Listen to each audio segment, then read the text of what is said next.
I spent almost my entire salary in 1 month, and I don't even remember buying most of it. There were 43 unopened packages in my apartment. I counted them one Saturday morning in March because I needed to understand what I was looking at. Boxes by the door. Bags on the couch. A candle set, a new blender, 2 dresses, a journal, a face cream that cost more than my electric bill, all ordered within a single week. Most of them barely remembered. And the strangest part? I didn't feel good looking at them. The excitement I'd felt clicking by was completely gone. In its place, just tired. Embarrassed. And something underneath that I couldn't name yet. My credit card statement that month was $2,840. My take-home pay was $3,100. After rent and groceries, I had spent every remaining dollar on things I didn't need, half of which I hadn't even opened.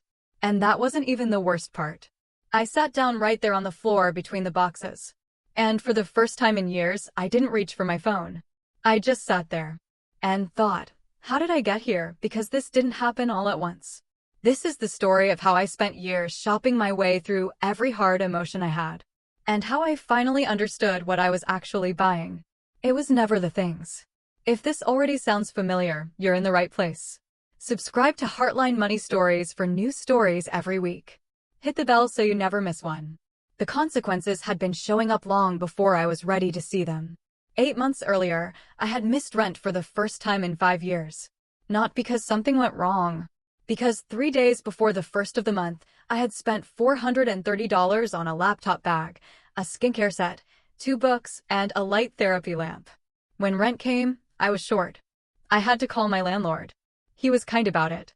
But I remember hanging up feeling humiliated, not because of him, but because I knew the truth. I had chosen things over a bill I'd paid reliably for 5 years. That should have been my wake-up call. It wasn't. That evening, I opened a browser tab and started browsing. I didn't buy anything. But I spent 2 hours looking. And by the end of it, the knot in my stomach had loosened slightly. That was the loop. And I had been living in it for years without ever naming it. I was 23 when I got my first real job. Marketing coordinator, $42,000 a year. After years as a student, it felt like everything. I moved into my own 1-bedroom apartment, and I remember the feeling clearly, this sense of arrival. Like I had finally made it somewhere. I had grown up without a lot of nice things. Not in poverty, but there was always that awareness of cost. The choosing between, rather than having both. So when I had my own money, saying yes felt almost physical. Yes to the good shampoo. Yes to the thing in the window. It felt like reward. And maybe it was healthy at first. Or at least, that's what I told myself. I genuinely don't know where the line was. But somewhere between 23 and 29, living well started meaning one specific thing to me. It meant shopping. It meant a new thing at the door. It meant the particular relief of browsing after a hard day. I was single, lived alone, had a job I was okay at but didn't love. Life looked fine from the outside. From the inside, something was quietly missing. And spending was how I filled that space. One package at a time, until it wasn't just a habit anymore. I was 25. I had just gotten a promotion, a title change, and a 12% raise. I was proud. I told people. We made plans to celebrate. The plans never quite happened. So I celebrated the only way I knew how, alone. A new handbag, $280, the most I'd ever spent on one. Shoes I'd been watching for months. A cashmere sweater. Candles. A diffuser. $640 in one weekend. I laid everything on my bed and photographed it. That moment felt like proof that I was doing well. It wasn't. Not for anyone else. Just to look at proof that something good had happened. By Tuesday, the sweater was unworn, the shoes were going back, and I was already browsing again. That's when I noticed, though I didn't understand it yet, that the buying was the high. The having was just ordinary. Stories like this one are what Heartline Money Stories is built for. Subscribe and join a community that talks honestly about money, emotions, and real life. I was 27. A relationship of 18 months ended quietly. One Sunday evening, we both said it out loud. And that was that. I drove home. Sat in my apartment. The silence of it, that specific kind of alone after being with someone, was more than I knew how to hold. I told myself I was just going to look. 3 hours later, I had ordered new bedding, candles, a kitchen knife set, a course I'd never take, 2 sweaters, and a book about healing to add to the others I'd never finished.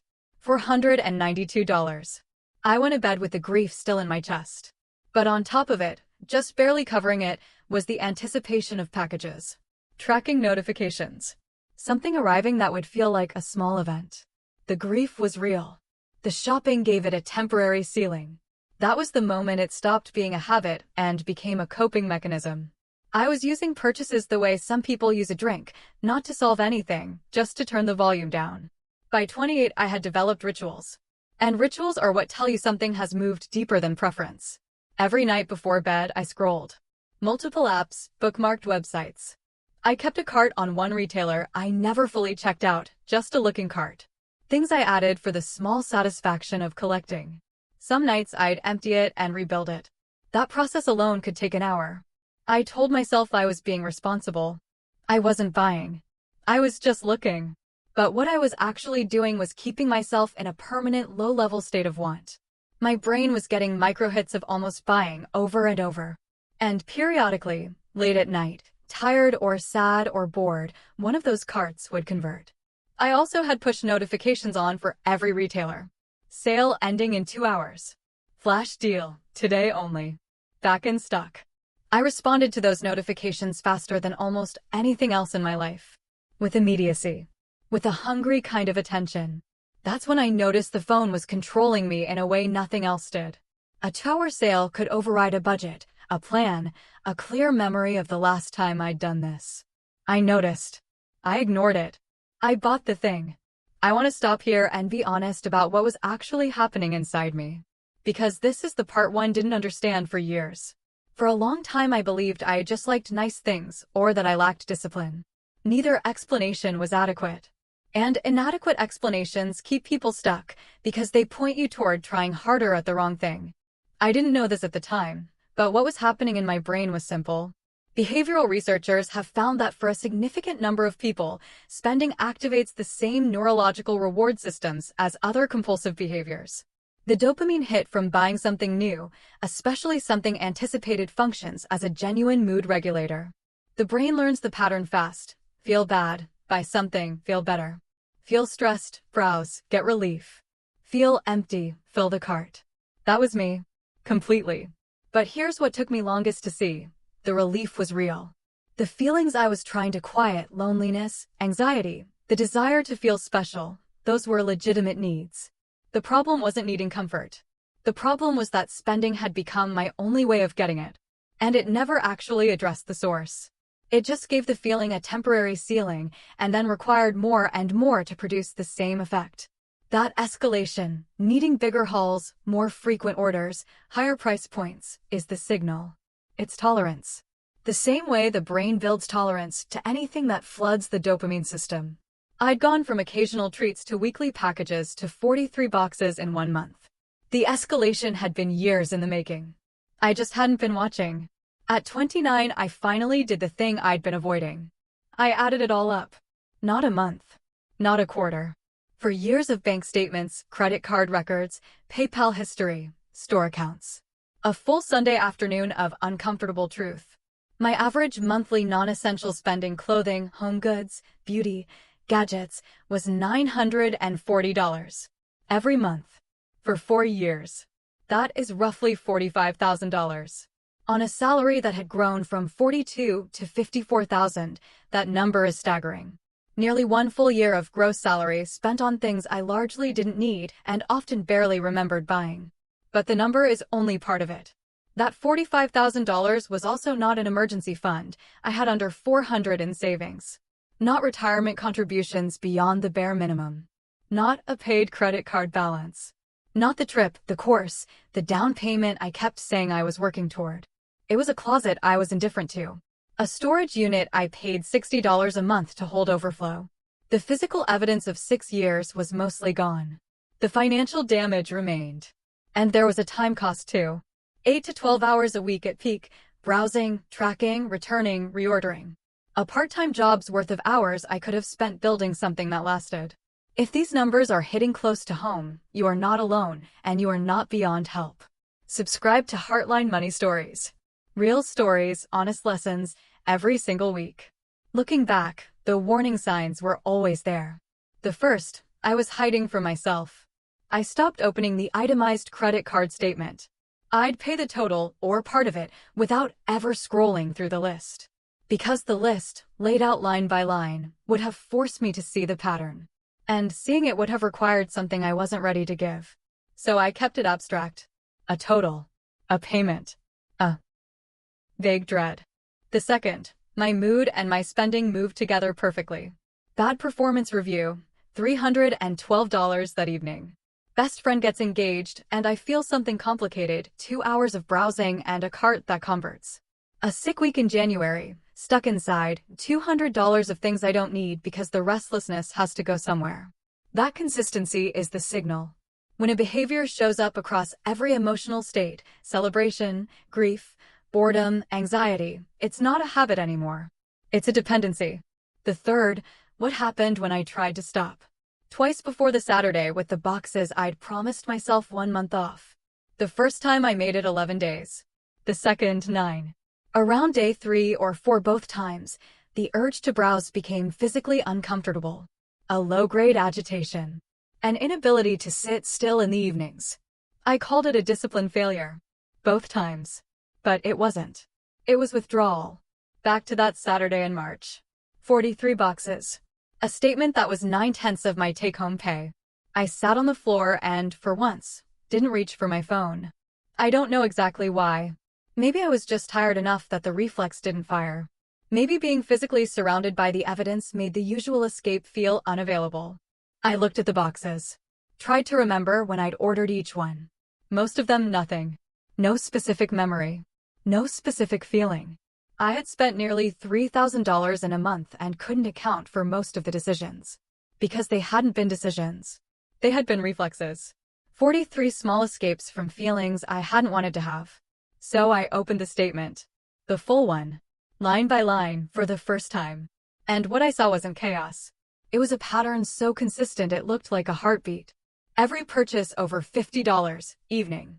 Between 8 and midnight. Alone. The day over. Whatever had happened in it needing somewhere to go. Nighttime shopping. Automated pain management. Years of it. Thousands of dollars of it. And it had never once fixed the thing underneath. This is not about the things. This has never been about the things. Something in me went very still. 3 weeks later I said something out loud in therapy I'd never said to anyone. I think I have a shopping problem. My therapist asked me to tell her more. So I did. The numbers, the boxes, the evenings, the reflex. The way it felt buying something. The way it felt 2 days later when the feeling was gone and the thing was just a thing. She listened. Then she asked one question. What were you feeling the last time you made a purchase you regretted? I thought about the specific evening. A hard phone call with my mother.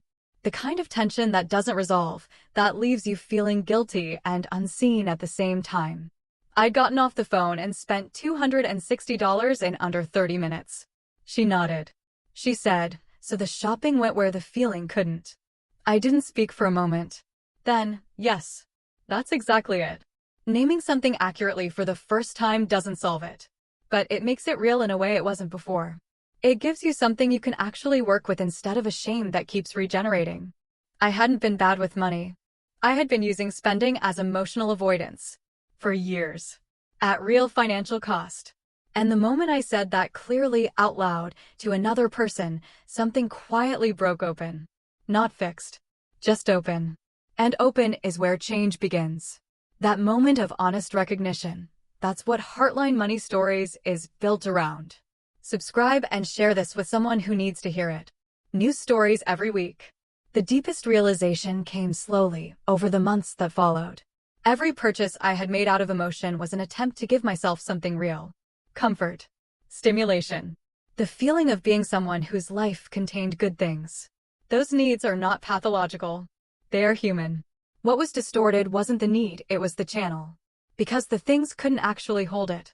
They produced a brief surface sensation that faded fast, and then the need returned larger and more insistent than before. I had been trying to fill something real with something that couldn't hold it.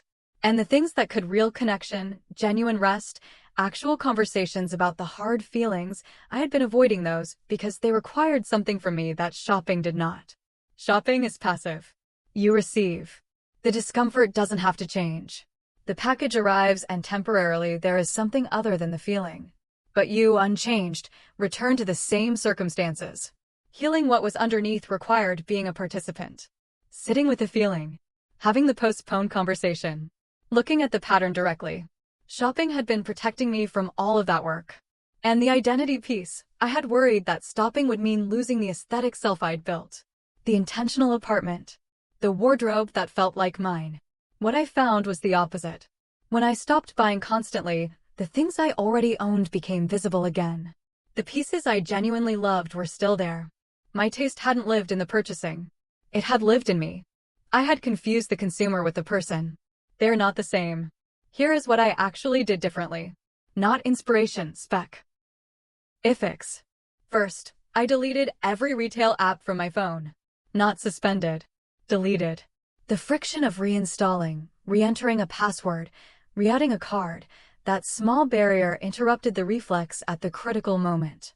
The late-night impulse buy depends on frictionlessness. Add 5 minutes of resistance and most of those purchases simply don't happen. It was the single most immediately impactful change I made. Second, I turned off every retail notification. Sale notifications don't give you information. They engineer urgency. Ends in 2 hours is designed to bypass rational thinking. When the notification stopped, I stopped wanting things I hadn't known I wanted until I was told they were on sale. Third, the 72-hour rule. Any non-essential purchase over $40 had to wait 3 full days. The number of things I still wanted after 72 hours was roughly 20% of what I would have bought in the moment. Which means about 80% of my spending had been pure impulse, the feeling of a moment finding a credit card. Every episode of Heartline Money Stories comes with real, honest lessons, not theories. Subscribe so the next story finds you. New episodes every week, completely free. Fourth, I learned to name the feeling before reaching for the phone. Not instead of reaching for it. Just before. A few seconds of, what is this actually? Tired? Lonely? Frustrated? Proud with no one to tell? Sometimes naming it was enough to dissolve the urgency. Sometimes I called someone. Sometimes I just wrote it in a note. Not a ritual, just words. Noticing created a small space between the impulse and the action. That space, over time, became where different choices could live. Fifth, I redirected the money with intention. Every time I felt the pull and didn't follow it, I moved $25 or $50 into a savings account I named simply Future. In the first year, that account reached $4,100. Not just money. Evidence. Proof that I had chosen differently, hundreds of times. And proof, when the pull came back strong, that I had done it before and could do it again. It has been 2 years since the Saturday with the 43 boxes. I still like beautiful things.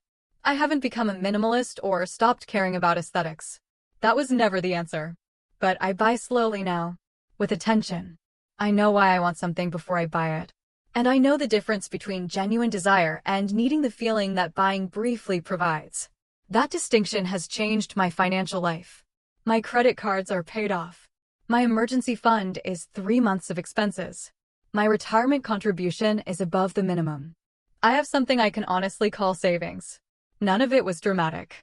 None of it required becoming someone new. It happened because I finally understood what the spending had been for. You cannot budget your way out of an emotional behavior. But once you name what it's actually doing, once you stop calling it a discipline problem and start calling it what it is, you can address it at the right level. If any part of this felt familiar, the nighttime browsing, the mood cart, the package that arrives and doesn't satisfy, I want to say this directly. You are not bad with money. You are someone using money to manage something money cannot fix. That is a human thing to do. And there is a way through it. Start small. Just once, before the next purchase, ask yourself, what am I actually feeling right now? The answer is always cheaper than what you were about to buy. Thank you for watching. This story was made for you, and so is every story on Heartline Money Stories. Subscribe, drop a comment below, and come back next week. You belong in this calm. Unity.